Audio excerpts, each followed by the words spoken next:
नमस्कार प्रियास किचन ने आपण मानक अनेक अनेक स्वागत। आज मु आपण मानक सहित शेयर करने नहीं आसी बिना मसला मसली रे आ बिना सॉस रे बहुत ही टेस्टी मसला पास्तार रेसिपी बहुत कम टाइम रे आ कम सामग्री रे आमे को प्रस्तुत करबा जहाँ को आपण ब्रेकफास्ट रे कि इवनिंग स्नैक्स रे बने की खाई परिबे।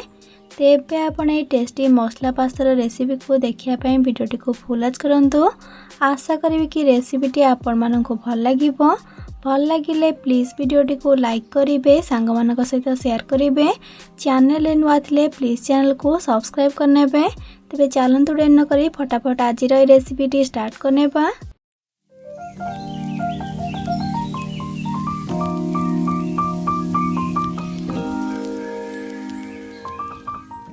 पास्ता को बनवाई प्रथम ये देखो मु गैस ऑन करके गोटे कड़ाई रे किछि पानी को देकी गरम कर नहीं। एबे से गोटे छोट चामच रिफाइन तेल को देबा आ ता सहित देबा एठी गोटे कप 150 ग्राम रो पास्ता को। आपण पास्तार क्वांटिटी कम थिया करि परिबे। एबे पानी रे टिकिया को मिसई देकी हाई फ्लेम रे याकू 10 मिनट खंडे बॉईल हेबा को छाड़ीबा। पाखापाखि 10 मिनट परे एठी आपण एबे देखि पारछंती पास्ता हमरो भल भाबरे बॉईल गलानी। पाखापाखि एगु 80 टू 90% भला बॉईल करिवे। एबे को छाणिकी ठंडा पानी रे टिके धोईकी गोटे बाउल रे रखिबा।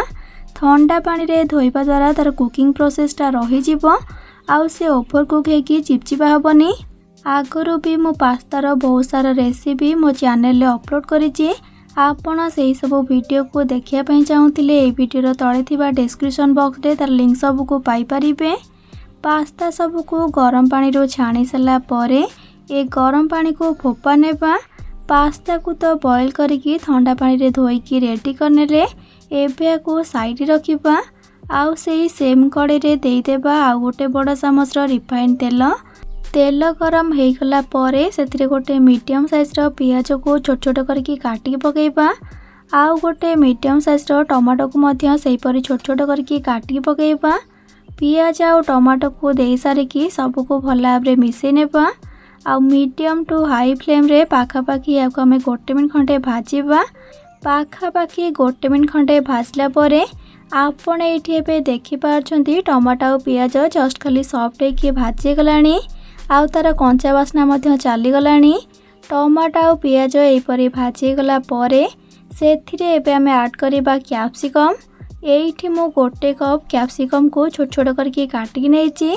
आउ ता सहित गोटे कप देबा कटा गाजर ताको भी सेही परे काटी नेछि। कैप्सिकम गाजर को देला परे सब को भल भाबरे थरे मिक्स करनेबा। आपण चाहे आउ किछि वेजिटेबल सेथिरे देई परिबे आपनक मन पसंद हिसाब रे जेमती के गला स्वीट कॉर्न किंबा आउ किछि।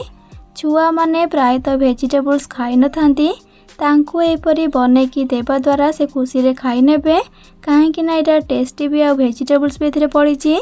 एबे सेथिरे स्वाद अनुसार लूण को पकै नेबा। लूण ए स्टेज रे ऐड कर देले वेजिटेबल्स टा जल्दी सॉफ्ट हो जिवो। लूण को देकी पुणी थरे सब को मिसई नेबा। आउ गैस रो फ्लेम को मीडियम टू हाई रे रखिकी पाखापाखि याको 3 ରୁ 4 मिनट खंडे भाजीबा।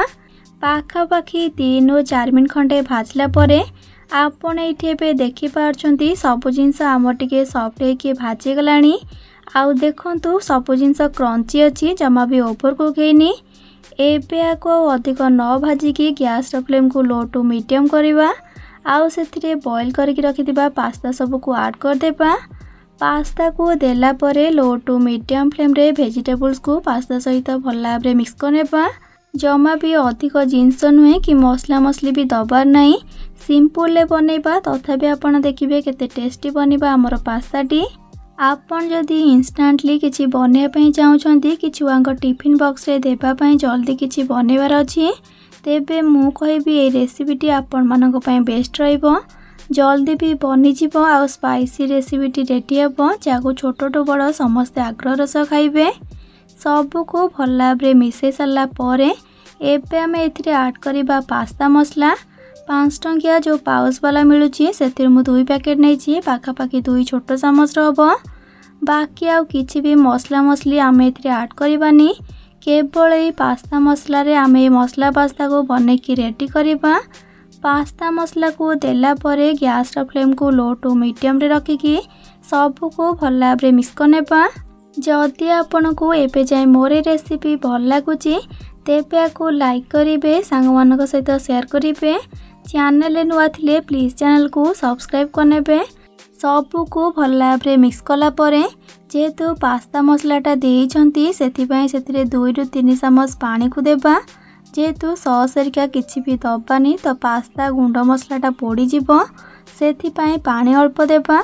आ सबू को पुणी थरे भल भाव में मिसई नेबा। आ गैस फ्लेम को लो टू मीडियम रे रखिकी याको आमे 3 मिनट खंडे कुक करिबा। जेमती पास्ता और वेजिटेबल्स रे मसलार फ्लेवरटा बढ़िया से आसी जीवो। पाखापाखि 3 मिनट खंडे गोले गोले की कुक कला परे एइठी हमर एबे प्रस्तुत होइकला बहुत ही टेस्टी मसला पास्ता। देखि पारले ना बहुत कम सामग्री रे केवल पास्ता मसला रे आमे याको बनैले।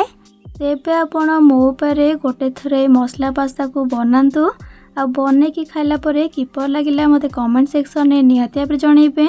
भल लागिथिले प्लीज वीडियोटी को लाइक शेयर और सब्सक्राइब करनेबे। तेबे आज रोची पुणी आसबि नुआ रेसिपी नहीं कि से पर्यंत रही। लव यू ऑल, जय जगन्नाथ।